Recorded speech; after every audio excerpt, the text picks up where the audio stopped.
is 8:39 right now, and it is time to visit with our good friend Rekha April from the Des Moines Register. Hello, Rekha. Hello, Lou. You look like a Mrs. Columbo when you came in today with your trench coat with my on. Trench coat. Yeah, I'm in investigative mode. I'm checking you all out. And warding off all the raindrops that are out there and the cold. That too, exactly. It's all part of the mission. Very secret, very classified. So getting ready to pick up a pole vault a little bit later on this evening and fly through the sky. Are you in the first heat or second heat? I would say the first. The first one, okay. You know, I'm intrepid. So get there early if you want to see Rekha April pole vault over at Capitol Square today. Please don't make false promises. And if you don't see her, you probably missed it because she's in the first. I'm that fast. So fast. She'll be there really early. But the new Register office is kind of in a prime location to be able to see all that happening tonight. I was there the last time, and you know we are on the 5th floor, so you literally stand on the balcony overlooking what's going on down below, and you can get great video and photos. Get some good pictures. I will. Okay. And we want to remind everybody the Register is hosting like a pre-party to what's happening with the pole vault, where you can meet some of the great champions of the Drake Relay. So you guys really getting involved this year, which is wonderful. We are rocking. I know. Get there early. Are you going to be there? Let's see, what's tonight? Oh, no, not tonight. Excuses. I know. Always something. That's why we need you to be on investigation and reporting on that. That's your Columbo job. Yeah. Besides talking sports. We know that's your specialty. But especially speaking of reporting, today you're talking about something very, is contentious the right word? I don't know, but something that's been debated quite a bit in our legislature with cannabis oil. It came around again this year, but to everybody's, I think, surprise, approved by the House, approved by the Senate, on the governor's desk, and I believe he's looking to sign this one. And everyone's like, yay, finally making progress with this bill, but you're saying, hold the phone, folks. Then comes naysayer Rekha to say, really, you don't want to get... This is like a major step in this. Because we passed a bill before, but we weren't able to, it was not workable. Yeah, there was no way to use what was legal because you couldn't get it into the state. Exactly. So this bill, and I have to give them credit for negotiating on a bipartisan basis until the early hours of the morning over last weekend, just before the legislature ended for the session. So, I mean, I appreciate all of that, but I think that what emerges is such a watered-down bill that it doesn't hold a candle to what is done in 30 other states. So, what our existing law says, and this was passed also after a lot of kerfuffle, a lot of, you know, because people thought it was opening the gateway to recreational marijuana use, which it absolutely is not doing. The existing law says that you can use cannabis oil only if you have epilepsy, if you've been diagnosed with epilepsy. But there's no way to obtain it. It cannot be manufactured or grown here in Iowa. And it's against federal law to transport it across state lines. So in practical terms, there's absolutely no way that anyone, even with epilepsy, can take advantage of that. So why bother even having that? So why bother? I think because they just wanted to say they were doing something, even though it was not enforceable at all. It made no sense. And the only people that could use it, it was like epilepsy, or if you were dying of cancer, or I don't think it was very but now, so they've now expanded the list of people who can use it, and it includes people with MS, people facing with terminal illnesses or in chronic pain, people with ALS, a variety of different medical conditions. But it is still cannabis oil. You can grow, it can be grown and produced here, so that is a benefit. But it is only allowed, the oil is only allowed to contain 3% THC, which critics say is nothing. It's not enough to block pain. So why they're doing that, I mean, my guess is because they think any higher content is going to be associated with smoking marijuana. Getting high.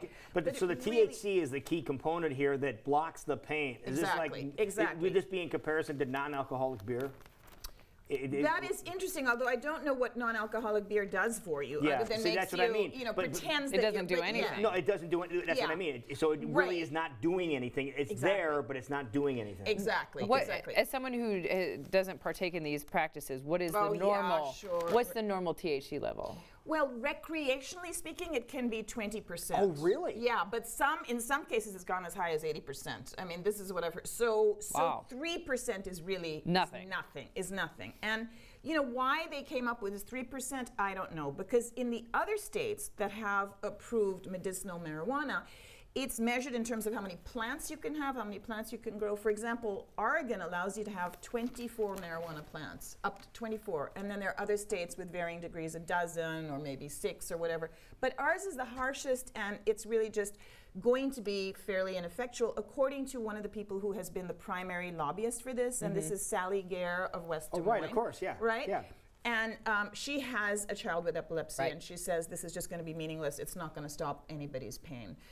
So, you know, one wonders why bother going through the charade of all of this if in practical terms, again, it's going to be so limited. And are we that afraid that people are going to get stoned off of that little amount? When, I mean, I think we're just mixing apples and oranges in this whole discussion about medicinal marijuana. If we could stop thinking about the getting high or the mild altering properties of marijuana and start thinking about the medical properties of marijuana. The medicinal properties. Yeah, exactly. And the point that I'm making in today's column is it strikes me as sort of absurd that on the one hand, we're this conservative as a state that we can't allow a little more THC in case it spills over and gets someone stoned.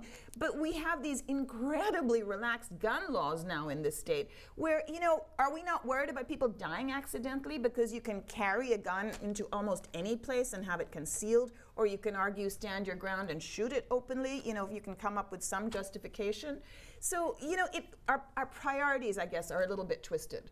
Because the one consistent thing about these two things is that likelihood of death is greater. Or do we call it a baby step in the right direction? Like we had a baby step last year saying, okay, you can use it under these circumstances, but you have no way of getting it into the state. Now we can get it into the state. It just doesn't have what people would hope for is the best potency to deal with pain. Maybe next year we can start, you know, it's something that maybe could have been done in one legislative session, but it's going to take Iowa multiple to become more accustomed to this new thing. That is true, but if you look at it in the context of a state like California, they passed medical marijuana 21 years ago. We've had enough Yeah, but that's time California, to though. They're all hippies. Yeah, Yeah. you know what those people are like over there. Hey, we had that music festival too.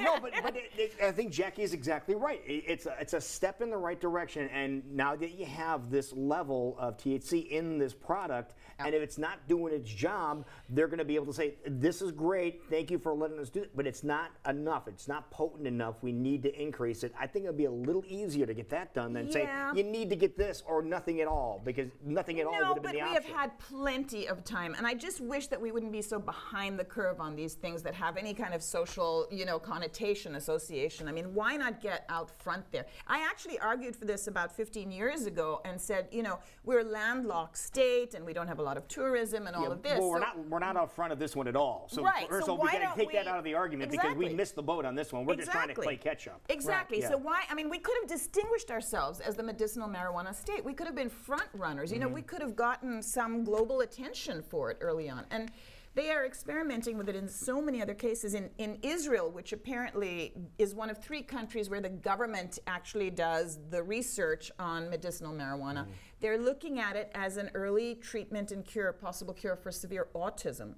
Really? So yeah, they're doing some clinical trials right now. You know, and there's such incredible properties to marijuana that we haven't even begun to think about because we're so hung up on the recreational getting high use of it. I'm curious now, since this is looking to be signed by our governor into law, the proponent that you mentioned from West Des Moines, is she planning on growing it herself for her family, or are they expecting businesses to now pop up around the state? Yeah, no, I think that it would be a controlled group of growers because it's not something, again, that you can use in plant form. It has to be converted into an oil. Processed. It has to be processed into an oil. So it's not something that the average Joe could make. So are you saying we're going to see not only cornfields and soybean fields in Iowa, we're going to see marijuana fields now? You know, it would make so much sense. No, I'm not joking about this. I'm serious. And I don't know that we're going to see many of them. It's probably going to be in a tightly controlled lab environment by pharmacists. But I would think it would make a lot of sense to convert some of that idle farmland. Right, because don't you have a plot of land near your house?